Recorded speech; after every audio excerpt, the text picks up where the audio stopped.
Talk ke-7 ini akan dibawakan oleh siapa nih? Tech Talk ke-7 akan dibawakan oleh Teh Candekia Lutfieta. Beliau adalah teknisian perencanaan di Skada PLN Icon Plus. Beliau akan membawakan topik apa nih Kang? Nah, untuk topiknya ini Chan, kita akan membahas mengenai how to detect and solve power outage using AI ML. Wah, menarik Menarik banget nih banget ya. ya. Di Langsung ke sini fisikal ini. betul sekali dan fisikalnya juga akan terimplementasikan mungkin ke jaringan listrik ya Kang. Karena Betul juga sekali.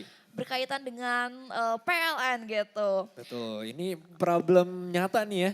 Aduh, kalau listrik mati nanti nggak bisa ngapa-ngapain keki ini pokoknya. Betul Oke, banget. maka So, dari itu langsung saja mari kita sambut Teh Teh Cendekia. Cendikia.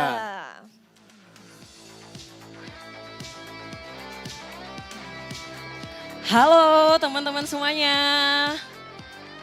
Gak ada suaranya, masih ngantuk ya?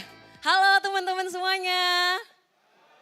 Oke, aku tuh sesi terakhir hari ini ya. Jadi deg-degan juga karena takutnya mata kalian sudah 1 watt, 5 watt gitu ya. Jadi semoga kalian tetap mau mendengarkan gitu ya. Nah sebelum mulai mungkin siapa di sini yang suka proyekan? Pengen tahu dong, yang masih kuliah nggak apa-apa, yang udah kerja juga boleh. Boleh dong angkat tangan yang sering proyekan. Wis, oke, jago-jago lah anak IT ya, sering proyekan ya. Pernah nggak lagi ngerjain proyekan, tiba-tiba mati listrik? Mana nih nextnya bang? Oh ini, kemana? Oke, mati listrik, pernah nggak? Nggak apa-apa, tenang. Di sini aku hari ini speaker, nggak petugas PLN kok, aman-aman. Keluarkan aja unek-unek kalian itu, boleh. Pernah kesel PLN matiin lampu? Wih, sabar bang, sabar. Nah, tahu kok, aku tahu setelah itu pasti kalian bakal ngeluarin ini. Boleh next? Nggak bisa di next. Lampu kasih menyala. Ini ke akun saya ya. Mentang-mentang cuma ada karena logo PLN di konten saya.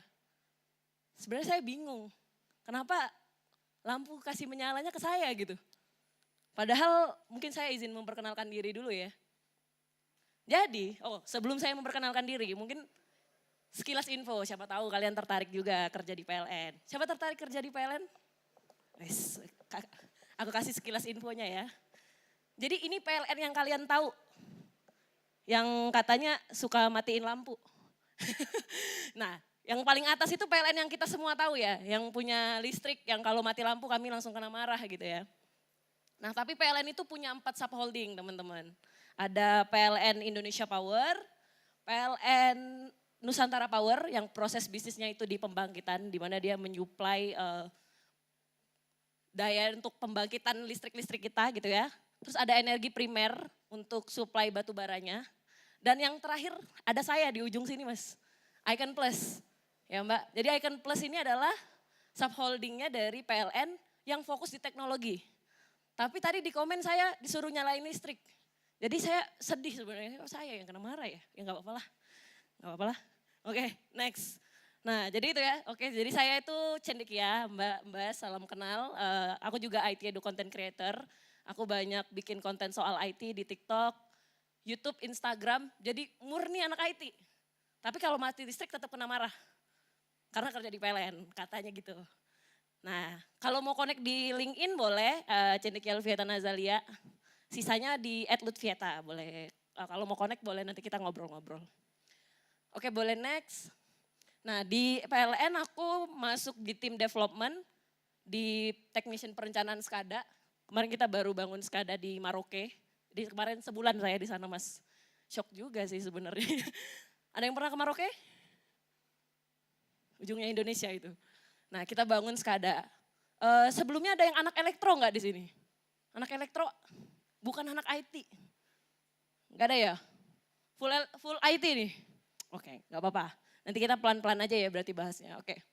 Nah, background aku full IT ya teman-teman ya. Jadi aku sempat di Bangkit Academy juga di 2021, terus waktu itu ke Singapura juga diundang Google gitu ya, mewakili Women in Tech gitu, kemudian dan sebagainya bisa dibaca. Jadi kalau dilihat sebenarnya background aku IT ya. Jadi nggak tahu kenapa komen itu bisa muncul ke aku. Ya, telah takdir mungkin ya. Oke, next. Nah, aku cukup banyak bincang-bincang di beberapa acara teman-teman, baik di bareng company ataupun juga di sekolah-sekolah ataupun di kampus. Jadi feel free kalau ada yang mau ngajak kolaborasi, boleh banget ngobrolin soal IT ya, bukan mati listrik. Jadi jangan ke saya ya kalau mati listrik ya. Oke, next. Aku nggak bisa next dari sini. Oke, nah hari ini aku tuh pengen sharing. Jadi 2 tahun terakhir tuh penempatan aku tuh di bidang SCADA ya. SCADA itu salah satu main plan-nya lah dari PLN. Kita pengen bikin Advanced Distribution Management System sendiri. Jangan dipikirkan, pokoknya itu untuk alat kelistrikan lah ya intinya.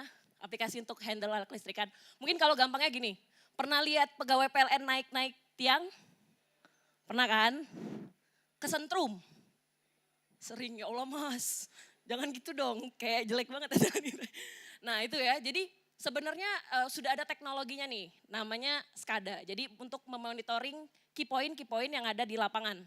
Jadi kita bisa turn on, turn off, open close atau istilahnya open close ya, lebih ke peralatannya disebut open close untuk sistem-sistem kelistrikan yang ada di lapangan. Jadi kita bisa tuh pakai SCADA, nggak perlu lagi manjat yang listrik. Asalkan key point-nya itu sudah remote, bukan lagi yang versi lama. Gitu ya, nah itu kita belajar di situ. Nah hari ini sebenarnya pengen sharing sih, oke next. Table of content-nya, mungkin sebelum jauh ke AI-nya gitu ya, kita pengen sharing sedikit sih, apa sih sebenarnya arah energi Indonesia ini ya. Kita bakal bahas 3D transformation-nya apa sih. Next, aku nggak bisa next. Nah, the urgency-nya kenapa kita perlu tahu mind mapping ini? Karena kan sekarang udah tahu ya, sekarang pengen bangun renewable energy dan lain sebagainya. Oke, kita masuk aja ke materinya. Nah, ini pilar utama yang ada di kami ya, di PLN. Apa sih 3D transformation yang sekarang energi Indonesia arah tuju atau kita tuju ya? Pertama kita punya goals decarbonization atau membangun sebanyak mungkin, mungkin yang udah tahu goals zero emission, nah ini juga salah satunya yang kami lakukan adalah membangun sebanyak mungkin energi baru terbarukan. Ada yang pernah lihat berita ini? Belum ya, nggak apa-apa. Ini PLTS terbesar yang kita punya di Indonesia. Jadi kita udah punya ini, ada di Cirata, Purwakarta, Jawa Barat ya. Terus yang kedua tuh apa sih? Desentralisasi. Nah mungkin dulu teman-teman taunya listrik tuh yang supply PLN, cuman PLN yang bisa kasih kita listrik. Nah tapi sekarang trennya itu udah beda teman-teman. Sekarang kita udah punya PV. Pernah lihat di atas rumah ada solar cell itu? Nah sekarang kita pun udah bisa sendiri, entah itu off grid ataupun on grid, kalian bisa menghasilkan energi listrik sendiri. Cuman tetap dalam regulasi yang sudah diberlakukan gitu ya. Nah ini juga goalsnya PLN, jadi jangan teman-teman kira kita tuh anti sama itu ya, enggak. Karena itu juga salah satu goals kami. Nah seperti kita bangun PLTS, SPKLU ya untuk alat-alat yang renewable energy gitu ya. Nah ini kita juga bangun, mungkin teman-teman udah sering lihat lah ya, di Bandung udah banyak deh ini. Oke, next. Nah pasti 2 D yang tadi itu ditopang dengan digitalisasi ya teman-teman, yang kayak aku bilang tadi. Kita udah PLN tuh punya PLN Icon Plus sebagai fondasi IT-nya gitu. Makanya kita tadi punya digitalisasi sebagai goals-nya juga. Next. Nah kenapa penting banget nih buat tahu urgensi outage management di era sekarang ini? Boleh next. Jadi jangan dikira kalau mati lampu itu kami senang juga. Enggak ya, enggak senang juga karena itu KPI kita juga di PLN gitu ya. Jadi ada yang namanya SAIDI-SAIFI. Jadi itu KPI kami dalam bekerja. Semakin rendah SAIDI-SAIFI ini, semakin bagus juga kinerja kami gitu ya. Nah, makanya SAIDI itu apa sih? Mungkin yang belum tahu ya. SAIDI itu adalah mengukur durasi rata-rata gangguan layan listrik yang dialami pelanggan dalam 1 tahun. Jadi ini SAIDI dalam 1 tahun. Semakin kecil, maka keandalannya dianggap semakin baik. Oke? Next, ada yang namanya SAIFI. SAIFI ini indeks yang mengukur rata-rata frekuensi gangguan listrik yang dialami pelanggan dalam 1 tahun. Makin kecil SAIFI juga makin bagus. Gitu ya. Nah rumusnya kayak gini lah gitu. Nah ini KPI kita mas. Jadi jangan, kalau mati listrik itu sebenarnya kami juga rugi secara KPI gitu ya. Nah makanya ini kita punya goal sama-sama buat memakin handalkan lah kelistrikan di Indonesia gitu. Oke, next. Nah ini konsep yang lagi dituju. Oh boleh next lagi aja mas. Nah sekarang dulu ya kita bicara dulu aja lah. Kan kalau bicara soal dulu gitu ya. Kejadian dulu blackout. Tahu blackout nggak? Pemadaman meluas gitu ya. Blackout dulu baru dipelajari kenapa sampai blackout, kenapa sampai mati listrik gitu ya. Baru dicari sebab musababnya. Sekarang itu PLN tuh udah bisa mendeteksi ada nggak anomali atau real time lah ya. Cuman sekarang kan trennya udah masuk ke renewable energy ya. Dimana renewable energy ini pembangkitan yang sangat unpredictable. For example, misalnya kita ambil contoh PLTS gitu ya. Siang, hari ini terang. Oh dapat nih kita energi gitu kan. Dapat nih kita pasokan listrik. Besok BMKG bilang hari ini terang, besok terang. Bisa jadi besok kita diguyur hujan mas. Gelap-gelapan. Saya pernah ke Bawean, salah satu pulau kecil di dekat Jawa. Dia masuknya Jawa apa ya? Pokoknya Bawean, mungkin ada yang pernah ke Bawean, itu salah satu pulau. Ada satu pulau kecilnya lagi, saya ke pulau kecilnya dari pulau Bawean itu. Mereka cuman bergantung sama satu PLTS, mereka gak punya pembangkit gitu ya. Jadi listrik mereka itu dibatasi. Jadi kalau seandainya dalam seminggu itu hujan terus, mereka gak punya listrik. Nah jadi bersyukurlah kita yang masih disuplai sama listrik utama PLN ya. Nah tapi ini kan udah aku bilang ya tadi PLTS atau renewable energy itu adalah energinya masa depan. Nah kita kan harus pengen tahu nih seberapa sih supply energi yang bisa dikasih sama pembangkit renewable sama yang non renewable. Biar buat balance-nya gimana kita bisa prediknya. Oke, next boleh mas. Nah, makanya kita di sini ada salah satu bisa dibilang plan ya, aplikasi lah ya. Namanya OWMS, Outage Workforce Management System. Ini salah satu aplikasi dari aplikasi yang saya bilang besar tadi ada MS. Ini salah satunya. Nah, apa sih OWMS ini? Boleh next. Nah, jadi kalau dulu mungkin kayak teman-teman kalau gangguan tuh kita duluan nih yang nelpon PLN gitu kan. Nah, kalau ke depan udah bisa predik, bisa jadi PLN duluan yang datengin kalian. Kalau misalnya kayak gitu, ini in the future ya. Cuman kita bisa belajar untuk ini. Nah, hari ini aku bakal sharing gimana kita ngepredik daya yang bisa dihasilkan gitu ya dari pembangkit renewable itu tadi gitu tadi. Oke, next.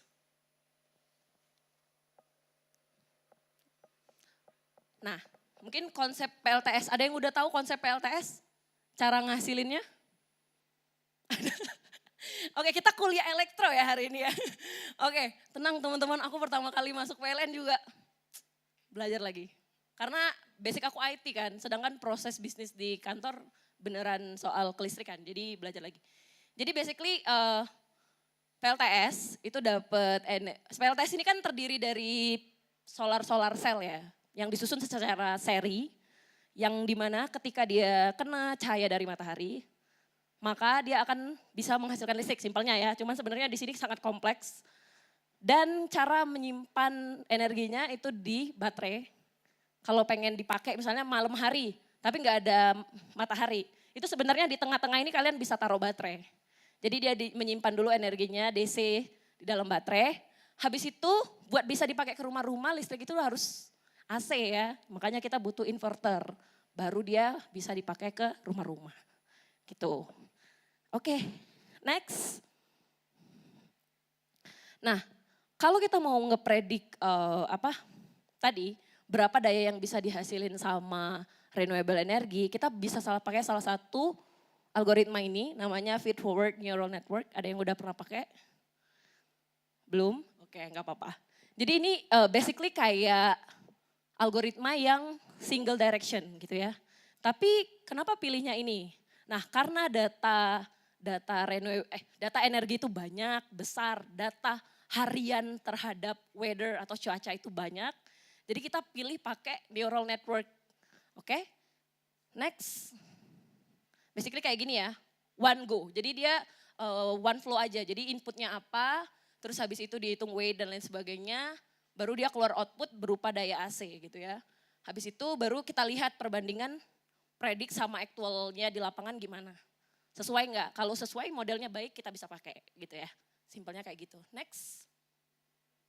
Nah sebenarnya nggak cuman buat predik analitik ya.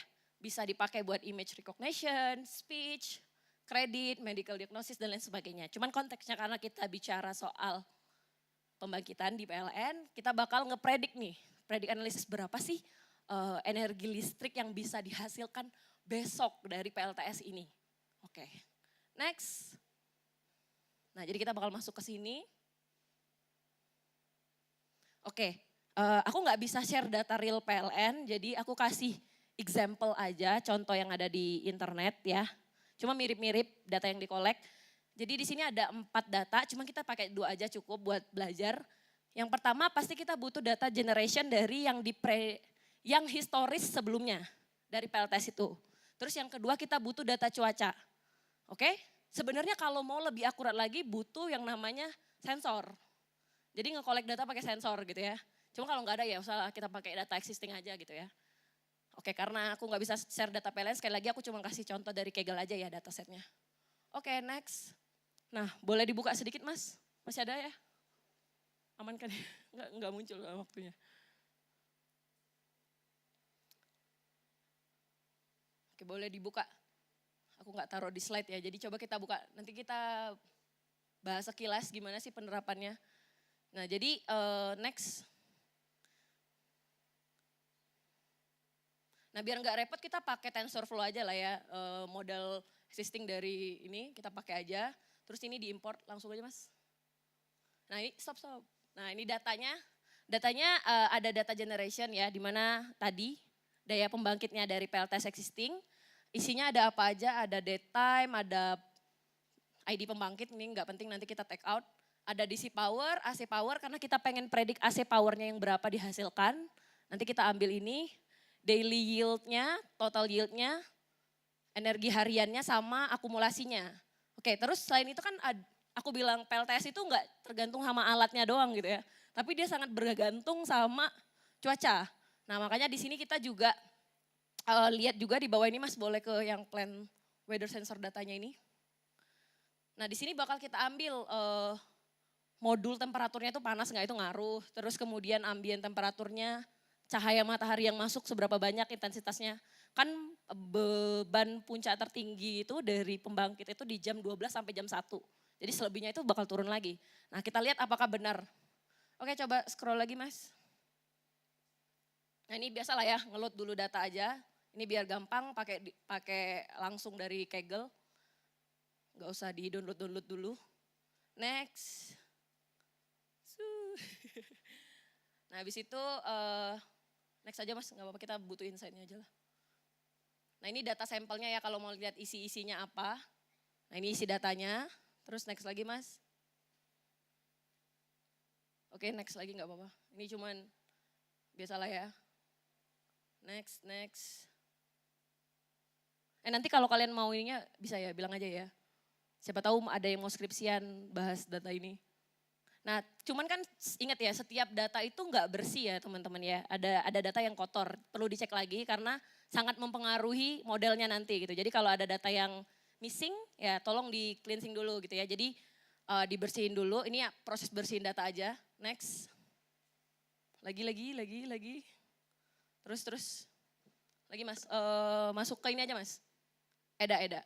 Exploratory Data Analysis. Nah kan misalnya kita udah, diklik aja ini Mas, boleh Mas? Ya. Nah, anggaplah tadi kita udah bersihin datanya ya, kita udah clean, terus kita baca dulu. Karena sebelum kita bikin model tuh kita harus baca ya, baca dulu ini apa sih yang bisa kita buat dari data ini gitu. Nah ini bisa dilihat ya, dari data ini kita lihat AC power yang dihasilkan dari generation atau pembangkit tadi, itu kalau di siang hari itu, di malam hari itu 0. Karena kenapa? Karena nggak ada cahaya gitu ya, nggak ada cahaya matahari yang bisa menghasilkan energi gitu. Tapi mulai masuk ke beban-beban puncak tertinggi itu baru muncul gitu ya, tinggi ya. Nah ini berarti kita bisa pakai data ini nanti. Next. Langsung. Nah ini juga sama, kita melihat perbandingannya apa benar nggak sih cahaya matahari itu mempengaruhi energi yang dihasilkan. Nah bisa kita lihat ya dari ini. Nah ini mempengaruhi ya karena grafiknya juga bergerak secara sama. Nah ini bisa kita anggap oke, berarti data AC power ini sama irradiation ini bakal penting untuk pembuatan model kita nanti. Oke. Basically kayak gitulah. Eda ini buat ngelihat nge-explore lah apa aja sih kolom-kolom yang penting buat model kita nanti. Oke. Skip. Langsung masuk ke model development boleh deh Mas. Biar nggak lama. Oke. Nah di sini kalian bisa bikin modelnya ya. Bebas, ini kan hyperparameter kayak AML pada umumnya. Teman-teman bisa atur aja gitu ya. Nanti bisa atur hyperparameternya mau ganti-ganti. Misalnya optimizernya nggak pakai Adam, pakai yang lain itu juga bisa. Sampai kalian nemuin model yang cocok gitu ya. Nah di sini aku pakai Adam dan lain sebagainya. Terus kita mulai training aja modelnya. Ini aku cuma bikin 20 kali iteration. Next. Terus kita evaluasi nih, kita lihat. Oh ya dari modelnya ini naik dikit Mas. Nah ini dari modelnya kan udah kelihatan ya. Ini modelnya stabil nih, nggak overfitting, nggak underfitting. Jadi oke lah bisa kita pakai. Nah buat biar kelihatan hasilnya boleh next. Agak bawah dikit Mas. Lagi. Nah ini juga sama ya, cuman buat metode evaluasi aja. Nah model yang kita buat tadi coba kita visualisasikan ya. Kita lihat model yang kita buat itu apakah benar nggak sih dengan data yang ada di lapangan. Nah kita lihat model yang dibuat itu udah berhasil gitu ya untuk predik. Nah kalau kita pengen misalnya, coba deh aku mau predik di hari, next Mas. Next, scroll. Coba aku predik di tanggal 21 misalnya atau tanggal 22. Nah itu bisa ya, bisa kelihatan benar nggak sih model yang kita bikin. Kalau misalnya tadi bikin modelnya salah atau kurang tepat gitu ya nyusun hyperparameternya dan sebagainya. Atau datanya kalian bersihin kurang benar ya mungkin modelnya nggak bagus. Nah ini bisa kita pakai banget nih buat kayak gini. Kalau misalnya kita udah tahu nih energi renewable energi yang berhasil dikumpulkan itu misalnya 10. Tapi yang dibutuhkan sama beban masyarakat di situ 20 misalnya matematika gampang aja ya. Terus berarti yang harus disuplai sama PLN haruskah 20? Enggak kan? Berarti PLN cukup supply 10 lagi aja. Nah makanya ini itu AI itu jangan dipikir buat IT aja gitu ya. Ada sektor-sektor segmented kayak energi ini juga udah ke arah sana. Jadi kalau teman-teman tertarik buat masuk ke ini, industri ini boleh banget. Karena aku lihat juga masih sedikit banget gitu ya, masih segmented. Jadi kalau pengen in-depth lebih lanjut boleh nanti ngobrol-ngobrol. Itu aja dari aku. Terima kasih, aku kembalikan ke kakak MC. Oke, tepuk tangan yang meriah untuk Kak Cendikia. Oke, insightful banget dan menyelamatkan orang-orang banyak ini teknologinya nih. Oke, apalagi ini untuk solar panel ya, Kak Cendikia ya. Renewable energy. Karena udah banyak juga nih yang pasang solar panel sendiri, tapi pasang PLN juga. Pakai ini bisa termonitor gitu ya. Betul, butuh berapa daya dari PLN dan Betul. yang bisa dihasilkan sendiri. Betul Oke, sekali. aku jadi pengen pasang juga sih. Hubungi PLN. Jualan Oke, ya, kita, saya kita, lagi kita kalian. punya orang dalam PLN sekarang. Iya, nanti tanya aja ya. Oke, langsung saja kita akan langsung masuk ke sesi tanya jawab. Betul. Barangkali dari Akang Teteh ada yang ingin bertanya, bisa langsung scan ini ya untuk QR-nya Slido dan Betul juga sekali. sampaikan pertanyaannya.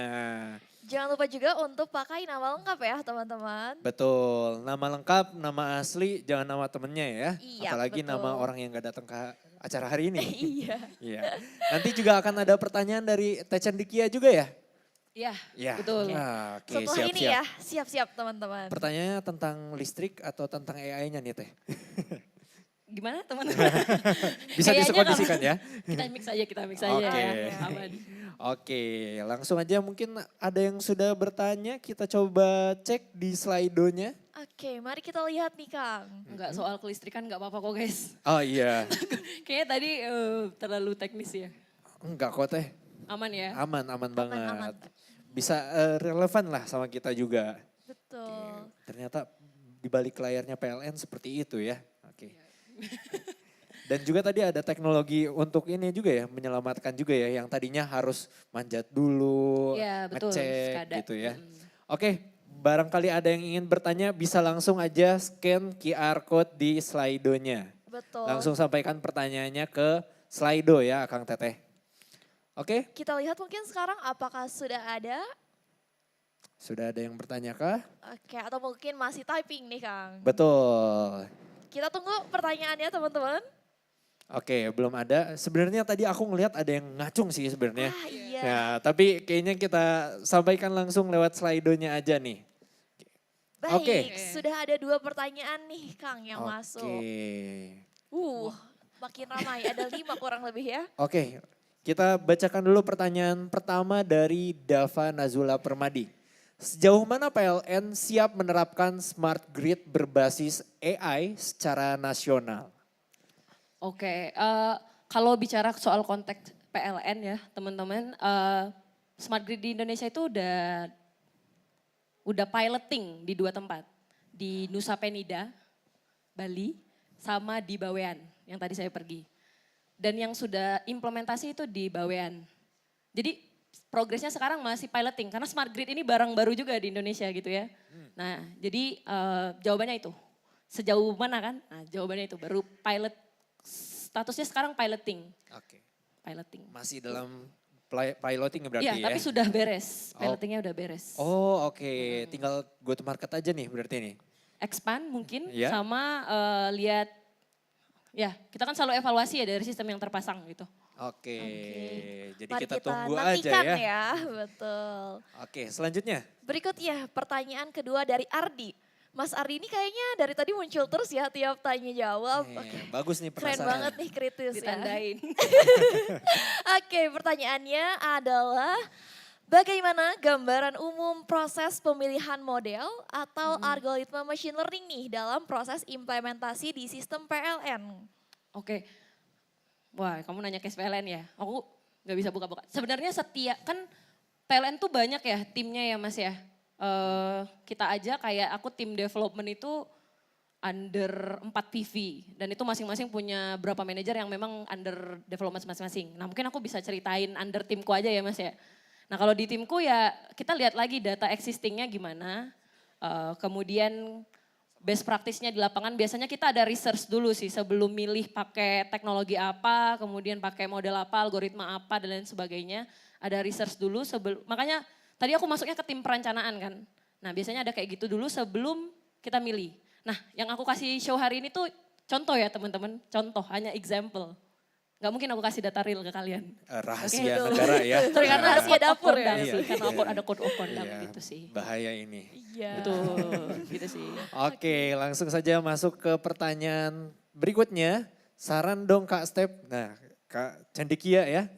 Untuk pra-processing data biar bersih dan biar gak overfitting. Iya. Oh iya tadi karena di skip ya. Nanti Ya. kalau yang mau codingannya boleh kok. Sebenarnya codingan tadi aku udah bikin rapi beserta catatannya. Boleh ya Kak ya? Luar Catatannya biasa. nanti. Jadi sebenarnya kalau lihat sebenarnya banyak banget ya metode buat pre-processing ini buat bersihin data. Kita kalau datanya kurang kita bisa pakai augmentation, memperbanyak data entah itu di rotate, di crop dan lain sebagainya. Atau misalnya kalau datanya tadi kan table bentuknya ada yang kosong-kosong, itu kita bisa isi dengan 0 atau kita beneran drop aja datanya yang nggak kepake cuman kan jadi berkurang dan lain sebagainya. Sebenarnya banyak cara-caranya. Kalau kalian mau lihat detail yang tadi boleh di sana nanti dilihat aja. Tapi kurang lebih kayak gitu, tergantung case datanya ini gimana bentuknya gitu. Cuman penting ya jangan kayak dapat data langsung diolah. Capek sendiri nanti bikin modelnya. Betul. Menglelah. Oke. Karena harus kita bersihin dulu juga ya datanya melalui pre-processing. Oke, kita cukupkan ya pertanyaannya ya. Terima kasih Teh Cendekia. Nah selanjutnya kita akan ada pertanyaan dari Teh Cendekia buat audiens. Iya, oke. Oke, oh ini langsung muncul nih pertanyaannya. Metode apa yang cocok untuk menyelesaikan permasalahan outage management? Oke, Ada yang mau tadi udah coba disampaikan jawab? nih. Metode atau algoritma aja lah. Oke, Oke, metode bisa, atau bisa. algoritma. Silakan kalau yang mau jawab teman-teman boleh angkat tangannya. Oke, boleh angkat tangannya. Ada yang mau jawab teman-teman? Ada yang mau coba dulu? Oke. Oke, dari Akang Akang yang di sebelah belakang. Boleh perkenalkan nama dan asalnya juga ya sebelum menjawab. Iya, dan jawabannya apa tuh metode atau algoritmanya ya? Perkenalkan nama saya Makari Muhammad, asal dari Bogor. Jawabannya adalah FNN ya, Feed Forward Neural Network. Oke, mantap. Oke, betul ya Teh Betul. ya. Oke, boleh dong tepuk tangan yang meriah teman-teman untuk Kang Lakaram. Oke, tadi Teh Cendekia juga willing ya untuk membantu, barangkali ada teman-teman yang masih mahasiswa di sini pingin skripsian, mungkin Iya, penelitiannya betul. tentang PLN, penerapan AI ML-nya bisa langsung sama Boleh, Teh boleh. Cendekia ya. Kita open magang juga. Wih. Open magang juga, Silahkan, siapa yang mau teman-teman. magang boleh. Caranya berarti langsung kontak Teh Cendekia? Iya, nanti aku kasih bantu kontak ke HC-nya. Oke. Luar biasa sekali teman-teman. Nah, dapat relasi juga nih ya. Iya. Oke. Oke, kalau begitu tepuk tangan yang meriah untuk Teh Cendekia. Oke, terima kasih ya Teh ya. Oke, wah